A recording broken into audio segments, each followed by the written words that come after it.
I never thought a bottle of vinegar could turn into a weapon. But that's exactly what happened. It started with a hiss, and my service dog, Maverick, yelping in pain. The HOA president standing there with that fake smile, holding the spray bottle like it was justice itself. She said, "If you won't follow the rules, I'll make you." And in that moment, I realized this wasn't about community standards. It was about control. Maverick wasn't just my dog, he was my lifeline, my anchor through the worst of my PTSD. And watching him stumble, his eyes burning, broke something inside me I didn't even know was left to break. I didn't shout. I didn't swing. I just looked her dead in the eyes and said, "You just committed a federal crime," because she thought she was enforcing the rules, but all she did was break the law and nearly break my faith in humanity. But let me start at the beginning.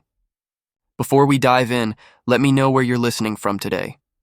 When I first moved into Sunnyside Estates, I wasn't chasing luxury. I was chasing peace. After years of deployments and restless nights, all I wanted was quiet mornings, fresh air, and a place where Maverick, my golden retriever service dog, could stretch his legs without worry.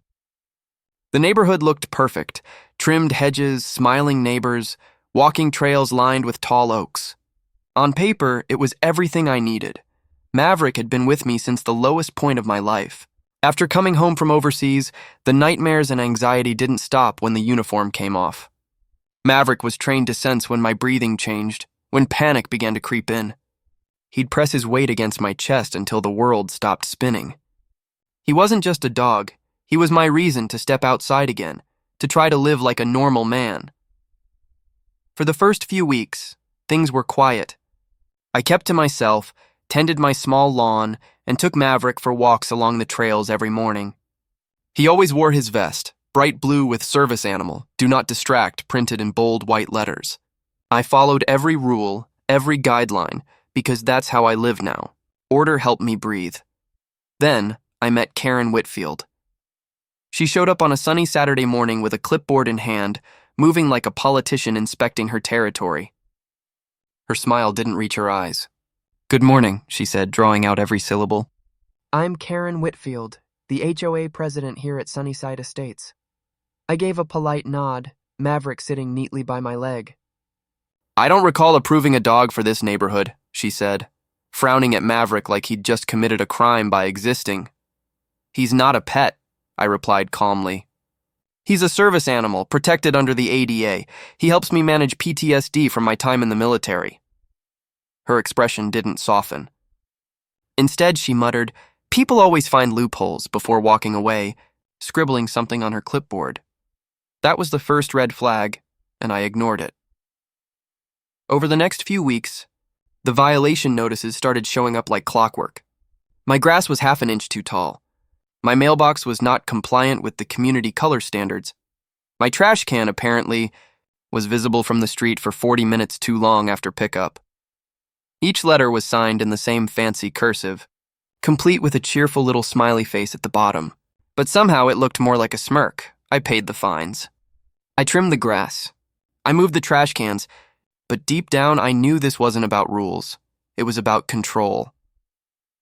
At the next HOA meeting, Karen sat at the front like a queen on her throne.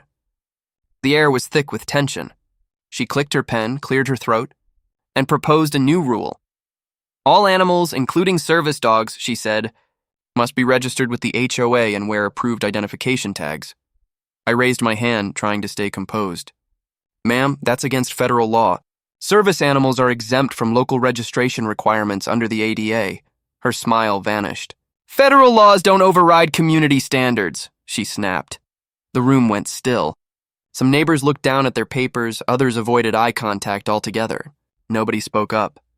After the meeting, she cornered me near the exit. Her voice dropped to a whisper that carried more venom than volume. "If you want to be difficult," she said, "I can be difficult too." And then she walked off, leaving the smell of coffee and hostility in the air. The following week, I tried to ignore her. Maverick and I stuck to our routine. I told myself it would blow over. But bullies don't stop when you stay quiet. They see silence as permission. One morning, as I sat on my porch sipping coffee, Maverick stretched lazily at my feet, soaking in the early sun. That's when I saw her shadow on the lawn. Karen stood there in her pressed khaki shorts and a white polo shirt embroidered with the HOA logo. In her hand, she held a spray bottle.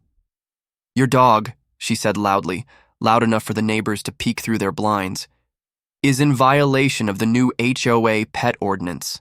He doesn't have the approved identification tag." I took a breath. "Karen, that rule hasn't even been approved yet. And even if it was, service animals are protected by federal law." Her jaw tightened, her face flushing red. "I'm tired of you military types thinking you're above the rules," she hissed. "If you won't comply, I'll handle it myself." Before I could move, she aimed the spray bottle and sprayed Maverick directly in the face. He yelped and stumbled backward, pawing at his eyes. The sound hit me harder than any explosion I'd heard in combat. "Are you insane?" I shouted, grabbing Maverick and shielding him. "It's just vinegar and water," she said with a smirk. "It won't hurt him, but maybe now he'll respect authority." My hands were shaking. Years of military training told me to stay calm, control the situation, don't escalate. But my chest burned with rage. I got Maverick inside, rinsed his eyes for several minutes, whispering softly as he trembled. The vinegar had irritated his eyes, but thankfully there was no permanent damage. As soon as I knew he was okay, I picked up my phone.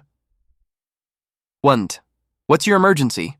"This is a report of assault on a service animal," I said, steady but cold. "The suspect lives 2 doors down." 20 minutes later, 2 officers pulled up. They were professional, calm, and they listened. I showed them Maverick's certification, his vest, the bottle Karen had dropped, everything. When one officer went to speak with her, I watched from the window. She waved her arms wildly, shouting, pointing toward my house. Her lips moved fast, but the officer didn't seem impressed. When they came back, one of them looked at me and said, "She admitted to spraying the dog. Claimed she was enforcing HOA standards." The other officer's tone was matter of fact. "We informed her that interfering with a service animal is a federal offense under the ADA. It's also considered animal cruelty under state law." Then he asked the question I'd been waiting for. "Would you like to press charges?" "Yes," I said without hesitation. Minutes later, Karen Whitfield, the self-proclaimed queen of Sunnyside Estates, was led away in handcuffs. She shouted about having me evicted, about how the neighborhood would turn on me. But the neighbors didn't turn away this time. They came outside. They watched. Some even whispered, "She finally went too far." One woman approached me quietly later that evening. "We've all been scared of her," she said. "But what she did today? That was beyond wrong." Over the next few weeks, the story spread faster than gossip ever could. The local paper covered it. A small veterans advocacy group reached out offering legal help. Karen was charged with interference with a service animal, animal cruelty, and harassment. Her first court appearance was something to remember. She walked in wearing designer clothes, her chin lifted high, trying to hold on to the last bits of her power. But her lawyer's confidence faded fast as the evidence was laid out. The bottle, the neighbors' testimonies, the police report, the video from my porch camera. The judge, an older woman with the kind of authority that didn't need to be shouted, looked directly at Karen and said, "Community rules never override federal law, especially when it comes to disability rights. What you did was not enforcement, it was cruelty." Karen's jaw tightened. "I was just doing my job," she muttered. "The law of the land," the judge said firmly, "is not your personal rule book." When the HOA called an emergency meeting, the tension was gone. For the first time, people actually spoke up.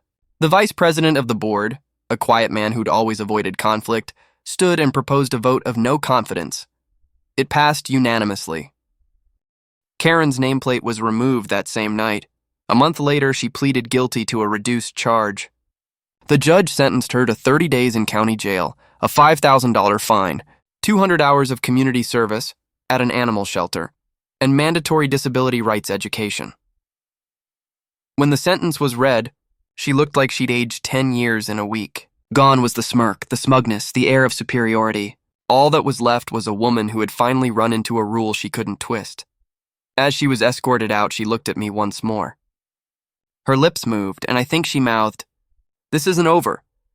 But I didn't need to respond, because it already was.